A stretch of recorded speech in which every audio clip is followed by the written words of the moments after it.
Eu acho que uma falha importante nos primeiros dias de alguns jovens das empresas no emprego, é a falta de atenção, a falta de demonstrar garra, vontade, força, energia. O jovem que chega ao novo emprego arrastando o pé e já fica parado ali, esperando acontecer alguma coisa sem iniciativa, ele vai criar uma imagem negativa de si mesmo. Outro erro é entrar logo de cara no grupo dos menos cotados na empresa. E fazer amizade justamente com aqueles que podem parecer mais legais, né?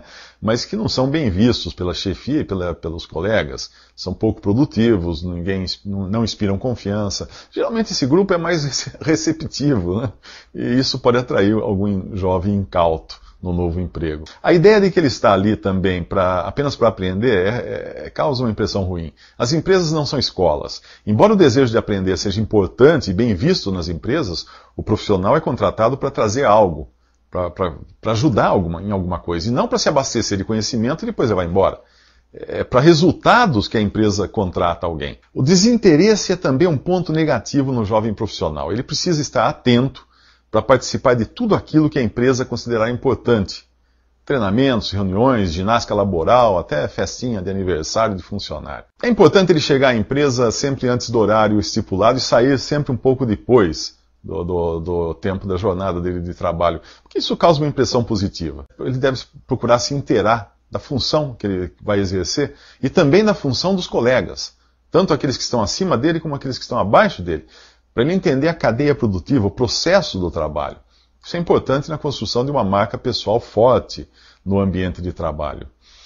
Tudo isso requer uma iniciativa, né? Um espírito de prontidão para ajudar os colegas e também uma dose de percepção muito boa para evitar ser visto como atravessador, querer fazer o serviço dos outros para levar o mérito por isso. Capacidade de analisar pessoas também é importante para o jovem profissional. Ele precisa descobrir quais os colegas que são benquistos, né, pela chefia, e quais os que são considerados medíocres ou estão com o emprego por um fio, principalmente por problemas de caráter e comportamento. Mantenha-se afastado desses e procure aprender com os que estão crescendo na carreira. Geralmente não é a capacidade de responder as perguntas, né, vai se dizer o sábio ali, mas é a inteligência para fazer as perguntas, para formular as perguntas.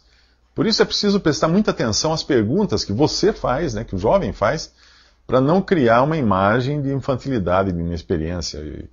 É bom até procurar descobrir as respostas por si mesmo, ao invés de ficar perguntando tudo, coisas sem importância às vezes. A capacidade de observar e aprender com os outros, como fazer o trabalho, também vai evitar muitas perguntas que poderão ser banais. Por outro lado, é importante ter a humildade de perguntar quando o assunto for importante. E não fazer cara de quem sabe tudo, né?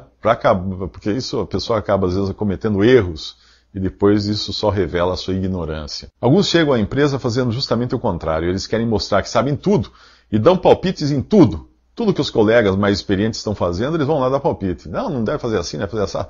É bom manter a boca fechada durante um bom tempo, porque na quase totalidade das vezes, a pessoa que chega a uma empresa não entende logo de cara o trabalho que está sendo desenvolvido ali. Entrosamento também com a equipe é importante, é essencial até nas empresas. Por isso é bom que o novo profissional, o jovem profissional, procure estar sempre com os colegas, também nos horários de café ou refeições. Manter-se isolado pode criar uma imagem de desinteresse, de medo ou até de superioridade. Os recursos da empresa não são para uso pessoal. E por recursos, entenda aí tecnologia e tempo. Os investimentos que a empresa faz em tecnologia, internet e nas horas de trabalho, ela faz esse investimento visando lucro. Por isso é importante definir bem quais as tecnologias que o jovem profissional deve utilizar e quais as atividades que geram ganho para a empresa. Muitas empresas monitoram a correspondência eletrônica e também o acesso à internet, além de alguns ambientes serem filmados. É bom saber que a empresa não tem qualquer interesse em pagar para um profissional ficar ali cuidando de assuntos pessoais.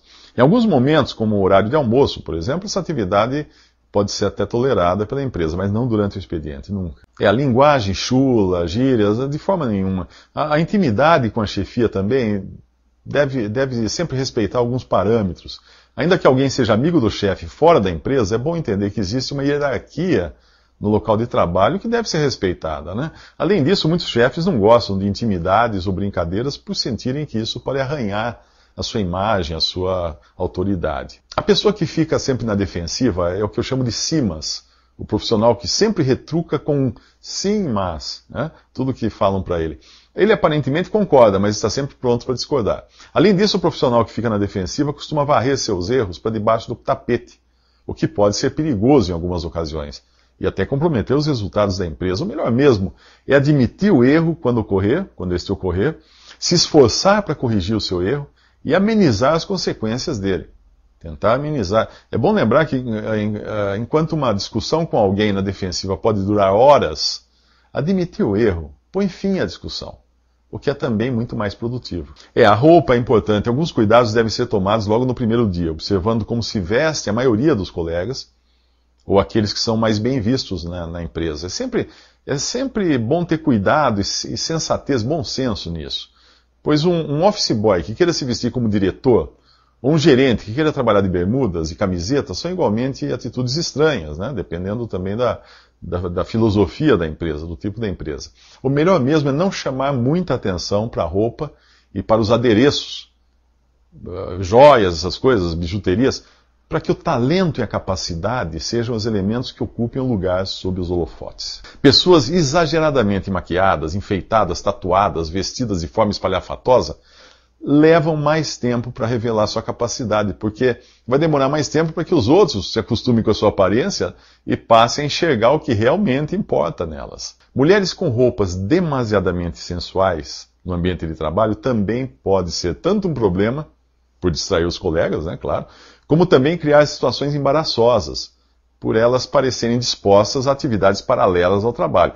Não raro, o assédio sexual é a ideia equivocada de alguém que achou que as roupas e atitudes de uma colega eram convidativas. Não apenas a discrição é importante na empresa, é preciso também levar em conta o novo layout que é adotado nas empresas modernas, que é de espaços abertos ou então divididos só com divisórias baixas. Eu já trabalhei numa empresa onde era impossível você se concentrar, porque o colega na mesa ao lado era muito barulhento. Ou ele falava ao telefone em um volume exageradamente alto, ou conversava com todo mundo, falava com a pessoa lá do outro lado da sala.